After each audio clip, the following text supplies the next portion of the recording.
So I said I would, and here it is. This is the first installation of what I'm going to call the Simple Economics series, explaining simple economics to Americans who were never taught it because their school system wants them to be hopelessly ignorant of such things so that they'll never figure out the labyrinth that they were born into, a labyrinth of finance and money and all this nonsense that nobody understands, and I'm going to help break it down. So the first installation is about the minimum wage, the absolute greatest holy grail to any progressive. We're going to raise the minimum wage and we're going to give everybody more money. Yay, because that's what the minimum wage is. Just everybody gets more money. How awesome is that? Oh, you know what? It would be great if that was what the minimum wage was, because in fact, why don't we just make it $1 million an hour? Let's go for it, guys. Let's all be friggin' millionaires. $1 million an hour! Then 99% take all the money from the billionaires and light it on fire. Because that's basically what it's doing, okay? As I mentioned last time, the fundamental error of socialism in all its forms is not because it's so perfect and humans just can't aspire to such perfection. It's because it messes with the pricing mechanism. And in this case, it's the price of labor. When you work a job for an hourly wage, that is you trading your labor for money, your time for money. Okay, so I agree to be at this business for 8 hours today, and you guys are going to give me this amount of dollars per hour. I'm trading my time for money. And that's a voluntary agreement, okay? When you sign a work contract, whatever, all right, I agree that with this level of labor, whether it's, all I need to do is hang out inside of a retail store and answer questions about cell phones. You get $8 to $10. It's like, that's not that hard. I'll take about $8 to $10 for that. It's like, okay, I'm an EMT, I'm a volunteer firefighter, somebody who's doing something that requires a little more rigor to the labor, a little more attention and, training. All right, I'm not going to settle for 8 to 10. All right, I demand a higher amount of money for that. And somebody who's like a doctor, a trained professional that does something not a lot of people can do, all right, you're going to need $30, $40, $50 an hour, because that's how much my time is worth. It's that simple. There are more people who are willing to pay it if you're not. So it's this voluntary price agreement system that comes through negotiation on an individual level. If I feel like my labor is worth more than I'm being paid, I can go to my employer and I can say, hey, you know what? I've been doing a great job. I've been adding a lot of value to this organization. I've been performing a valuable service and helping bring in revenue. I feel that I deserve more for that. At this point, I could go to other places and get more money. But I'd like to stay here. I'd like you to pay me more for my time. And if they say no and you're not bluffing, then you can go to other places. Usually if you're doing a really good job, people will see that. And they'll even, they'll offer you jobs. I've been offered tons of jobs. I probably should have taken some in hindsight, but then again, we never really know what we don't know until we know it.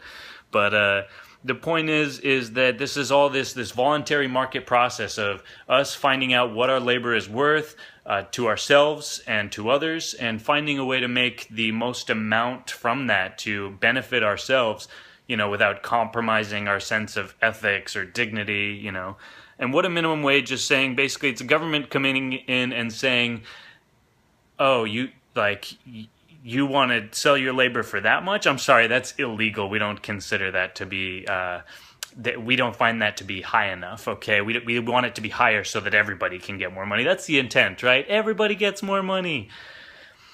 Here's what really happens, okay?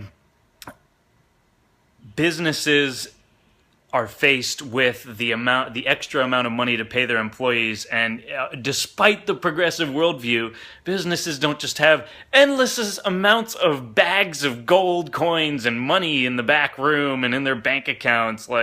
It's really absurd, how some of these Bernie Sanders, these cultural Marxist types, well, they're the corporations, man, and they've got profits, and we want a fair share of the profits, okay? It's these are real balance sheets, okay? It's a finite number. It's not this infinite money bags type scenario. They have a rational decision to make when they're forced with a law that says you must now pay all of your employees more.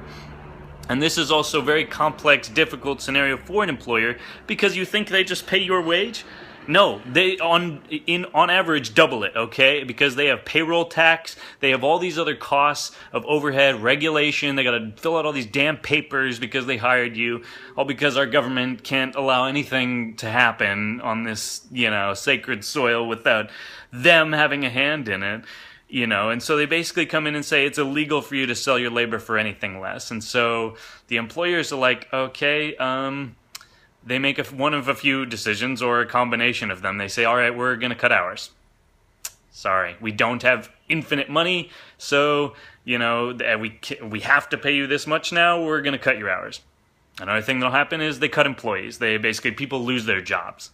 And despite you think this is all conjecture, this is exactly what's happened in Seattle and San Francisco and all these other, you can look it up. This is not like, these free market economists, they just think they're so smart. It's cause and effect, people, okay?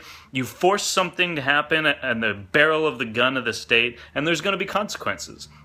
And, so reducing hours, laying people off, reducing non-monetary compensation. A lot of jobs you get kind of free kickbacks from it. Those aren't going to exist. They gotta adapt one way or another, and you can't just magically give everyone more money because some freaking dumbass politicians passed a law. Sorry, that sounds great. Not the way it works. And it's not because I hate socialism. It's because it's math, people. It's numbers. It's very simple. And it's ironic because a lot of these senators and congressmen who are like, we need to help the workers, we need to raise the minimum wage, okay? They have interns. What's an intern but an unpaid employee?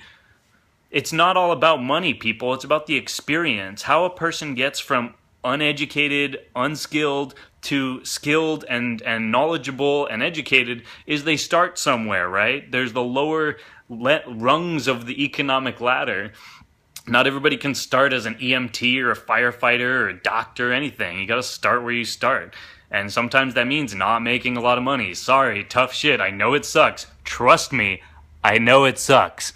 But it's part of the game. And if you do your job well, people recognize that and they reward you for it. The best option you have if you want to get paid more is just to do your job well. And then, have some confidence, have some cojones, all right?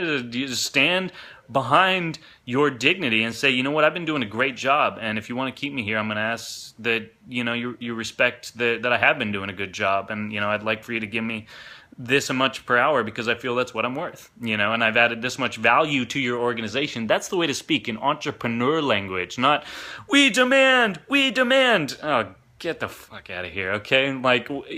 We request, based on our added value to your organization, that you remunerate us to a greater degree. That sounds more like something an employer could work with. But we demand. How many times have somebody demanded that you do something and you just, let's do it? The more that you try and force the hand of the market using the state, the more you're going to get these backwards responses. And basically what you can look at the minimum wage law as is mandatory unemployment. It is saying you cannot legally hire someone beneath this rate of pay. And so what this ends up happening is that there are people who just basically don't get jobs because they don't exist, or they have to be hired illegally under the table. So the entire plan backfires, just like every other socialist scheme. And in this particular one, it's just hilarious because everybody supports it because it sounds so nice. Let's give ourselves more money. But like I said, if it really worked that way, let's make it $1 million an hour. Hooray, we're all millionaires.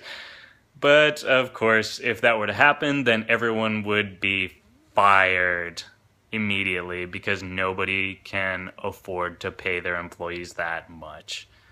And that's why the minimum wage is a stupid idea. Simple economics.